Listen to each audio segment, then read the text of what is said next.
Hello, everyone. I'm Maureen Curry, and I'm going to be the instructor at Saddleback College for ID 122 History of Architecture and Interior Furnishings for Summer Session 2020.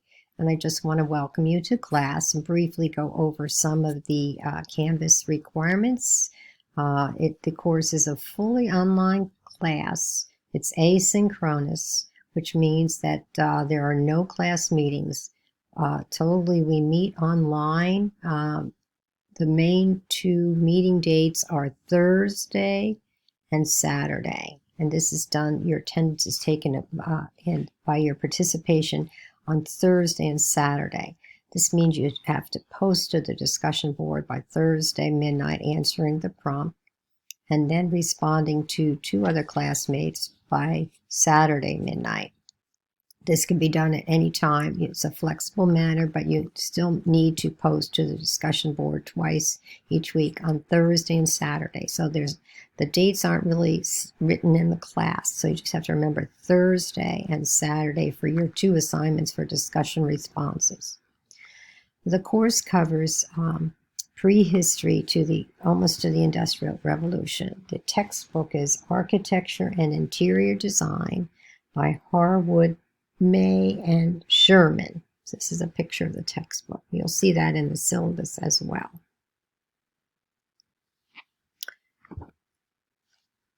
Our learning objectives are basically that you're going to have to learn the architectural terms related to interior design elements and design motifs as we learned them from antiquity up through the 18th century.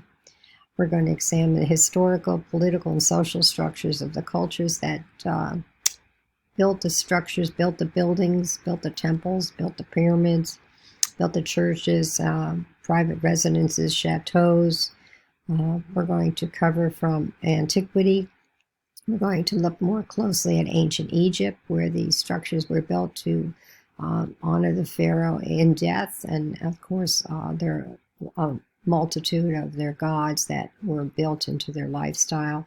We're going to see, besides the structures they built, how they decorated the interiors with stucco, frescoes, pictures of the gods and the pharaohs. We're going to move on to Mesopotamia, ancient Greece. We're going to see how they built the temples, how they used the post and beam, just two posts and then a board across the top, just like your typical doorway you see today. Post and beam, post and lintel, it's sometimes referred to.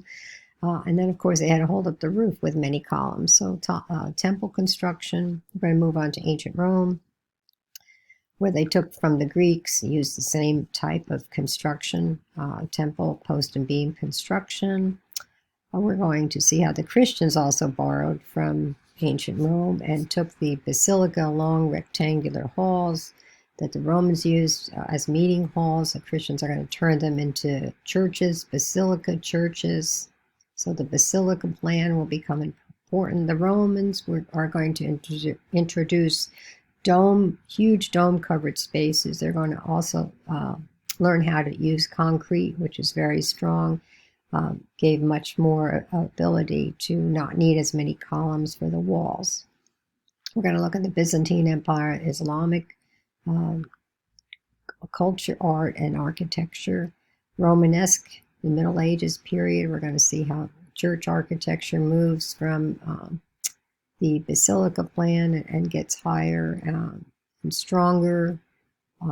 As far as interior decorations, pretty much it's sculpture on the walls and on the columns and on the rooftops. Gothic cathedrals are even going to be moved to more height. We're going to move to the Renaissance period, where the architects and artists take from the classical past and just carry it further. The Baroque, Rococo, and Neoclassical styles. So you're going to learn about a lot of different styles of architecture and interior decoration. So you're going to need to know how these styles evolve. Once again, there's a list of the styles and the periods here. We'll start as early as the Stone Age, you can see here, which is basically just stone and the post and lintel construction. Ancient Egypt, so we went all over those very briefly, you'll see here. And many of these decorating styles are continuing to today.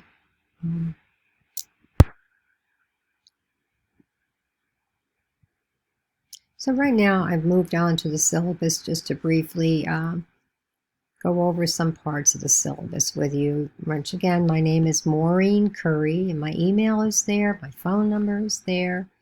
There's going to the course description, there's going to be a field trip or a virtual visit to a museum. Hopefully we get to a museum to see a historic building, look for an interior design center or art gallery where you can observe art and architecture, interior decoration, decorative arts up close and personal, and then be able to do research and write about that.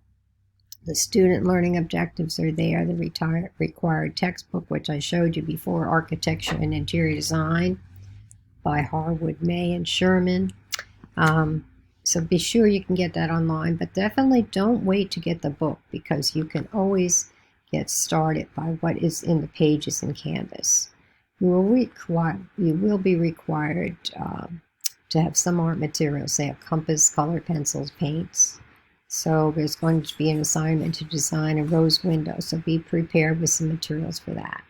The different methods of evaluation are there. There's the written assignments each week, defining the terminology, the stylistic elements and motifs.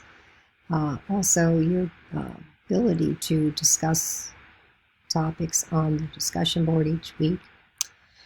There's some Canvas tutorials in the syllabus, so please click those. If you're new to online learning, please be sure to be prepared what it takes to be an online student.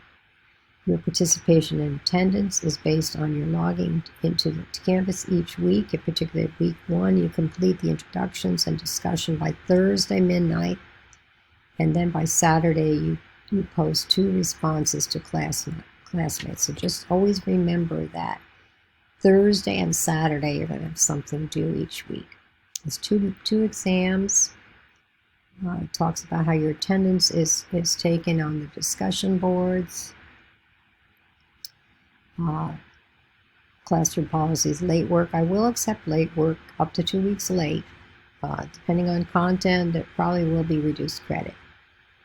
Academic honesty policy is there. Please do not copy and paste in your research or your discussion board writings unless you give credit the source where you got that information from. My email's there again to communicate with me. I should be able to get back to you with 24 or 48 hours when you send me an email. You never know, things get lost, so just keep emailing. Please be patient. How to access Canvas is there. And then the class schedule by week, the dates are there. And usually each week you will see that there's going to be a discussion board assignment, which you answer the prompt by Thursday midnight, and 2 responses to classmates by Saturday midnight. And this is the same routine each week. You have Thursday and Saturday discussion boards. You have a written assignment on Saturday, due midnight on Saturday. So your chapter readings, your topics are there. So you can just follow along each week. And let's remember Thursday and Saturday, either a discussion board or written assignment will be due. So just be aware to go over the syllabus and be prepared, and I will see you the first Thursday of the week. You can see as I'm scrolling through the syllabus, the grade calculations on there and how you will be evaluated. So just remember, written assignments each week, interactive problem solving discussions Thursday and Saturday, and then there's exam and special projects. So I'm wishing you all much success for the course. We're going to go very fast. It's 8 weeks, so I'm looking forward to getting to know you in class, and hope you get to know each other and share together all the ideas and experience you have with architecture and interior design. That's the best learning, is the sharing, learning from each other. So take care, and I will see you in class.